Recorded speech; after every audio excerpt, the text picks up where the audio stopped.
of my favorite ways to stay cool in the summer, but before we could come out here to this idyllic camp spot, I had to do a few chores in town, and it is a very hot day. So how did I keep Frank safe in the van while I went into stores? For starters, I got Frank a cooling vest. Ours is by Roughwear, but I'm sure other companies make them. And how they work is you soak them in water and then they cool your dog through evaporative cooling.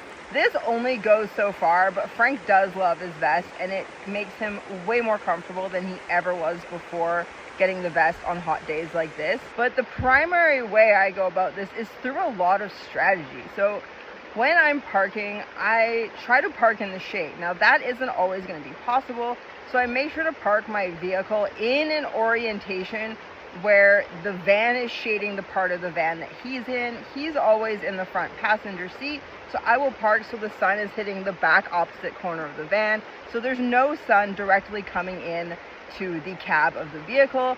I also leave all the windows down all the way just to get the most amount of airflow, and then I am really quick running into stores. So today I had to pick up a package. I wanted to get an iced coffee from somewhere that didn't have a drive-through, and then I needed to get transmission fluid because unfortunately I have a leak.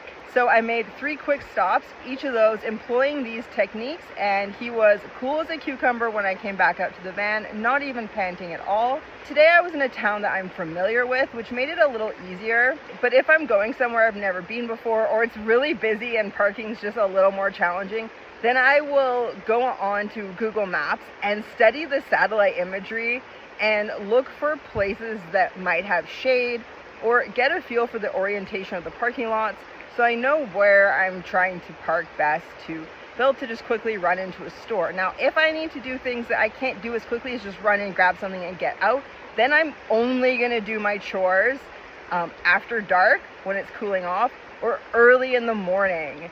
And so this does take a little bit of planning, but nothing is as important as your dog's life. Some other things you might want to consider are placing your grocery order online and doing curbside pickup, butting up with a friend so you can take turns going into the shops, and then the other one can hang out with your pup outside in the shade somewhere. If you can't afford a cooling vest, you can always use a wet cotton t-shirt on your dog, and always make sure your dog has lots of fresh water to drink.